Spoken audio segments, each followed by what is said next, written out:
আসসালামু আলাইকুম রহমতুল্লাহি ওয়া বারাকাতুহু। লাইলাতুল কদরের আলামত কি? অর্থাৎ আপনি কিভাবে বুঝবেন যে আপনি লাইলাতুল কদর পেয়েছেন কিনা? কিভাবে জানবেন যে আজকের রাতটি লাইলাতুল কদর কিনা? সেই চিহ্নগুলো কি কি?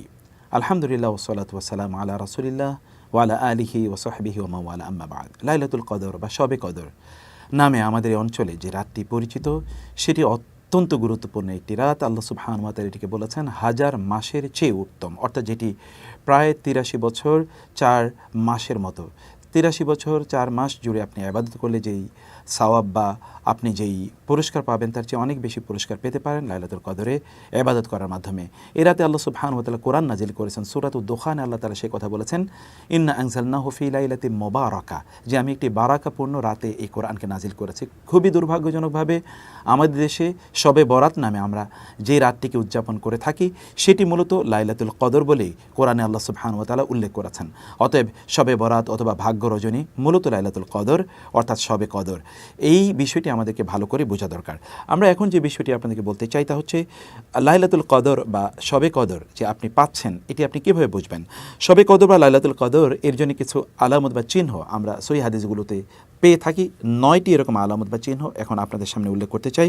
প্রথমত হচ্ছে যেই রাতে লাইলাতুল কদর হবে ইনশাআল্লাহ, এই রাতে পরের দিন যখন আপনি সূর্য উদিত হতে দেখবেন তখন আপনি দেখবেন যে সূর্যটি উদিত হচ্ছে এমন একটি অবস্থায় যে এটি খুবই কুল এবং কাম, অর্থাৎ খুবই এমনভাবে এটি উদিত হবে যে এর মধ্যে লা শুআ ফিহা, এর মধ্যে কোনো তাপ থাকবে না, কোনো প্রদাহ থাকবে না, অর্থাৎ একেবারেই শান্ত একটি সূর্য যেন সকালবেলা উদিত হবে। দ্বিতীয় যে বিষয়টি আমরা দেখতে পাই তা হলো যে কদরের রাতটি প্রচণ্ড প্রশান্তিপূর্ণ একটি রাত হবে, কারণ আল্লাহ সুবহানাহু ওয়া তাআলা বলেছেন তানাজ্জালুল মালাইকাতু ওয়ার রূহু ফিহা বিইذনি রাব্বিহিম মিন কুল্লি আমর সালাম, অর্থাৎ শান্তি চারিদিকে। আপনি যখন ইবাদত করবেন আপনার নিজের অন্তরেও এমন একটি প্রশান্তি অনুভব করবেন, ইবাদত করতে গিয়ে আপনি শান্তি পাবেন, একটা টেস্ট অথবা একটা ইন্টারেস্ট অনুভব করবেন এবং আপনার আরও ইবাদত করতে মনে চাইবে।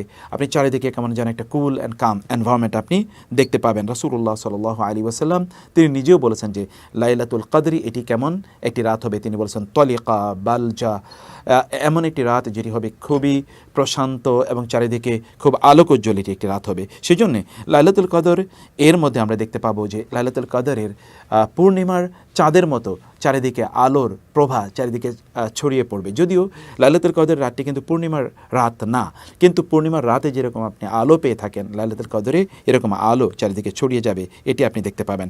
লাইলাতুল কদরে পানি আপনি যে পান করবেন, পানি একটু মিষ্টি, অর্থাৎ ডাবের পানি যেরকম ধরনের একটু মিষ্টি লাগে ঠিক এরকম না হলেও কেমন যেন পানির একটা স্বাদ আপনি অনুভব করবেন, এটা লাইলাতুল কদরে। অন্য খাবারের জন্য সেটি ঘটতে পারে বটে, কিন্তু সালফে সালেহিন তারা বলেছেন যে পানির একটু স্বাদ অনুভব হবে, বিশেষ করে সমুদ্রে অথবা নদীর যে পানি, সে না পানির মধ্যে এক ধরনের স্বাদ বা টেস্ট লোকেরা এটা অনুভব করবে। লাইলাতুল কদরে হতে পারে যে বৃষ্টি আসবে, বৃষ্টি এটা ঝড় না কিন্তু বৃষ্টি আসবে। এই জন্যে লাইলাতুল কদরে মৃদুমন্দ বাতাস প্রবাহিত হবে, যে বাতাসটি আপনি ফজরের পরে একটি যেটাকে মর্নিং ব্রিজ বলা হয় এরকম মৃদুমন্দ একটি বাতাস প্রবাহিত হতে দেখবেন লাইলাতুল কদরে। এটি লাইলাতুল কদরের একটি ইন্ডিকেশন। লাইলাতুল কদরে চারিদিকে এনভায়রনমেন্টটা বিশেষ করে আকাশ এটি একটা ফগি থাকবে, মনে হচ্ছে ফগি মানে হচ্ছে এখানে যেন কুয়াশা আছে, অথবা যেমন এমন যে সেখানে একটু মেঘের আনাগোনা থাকবে।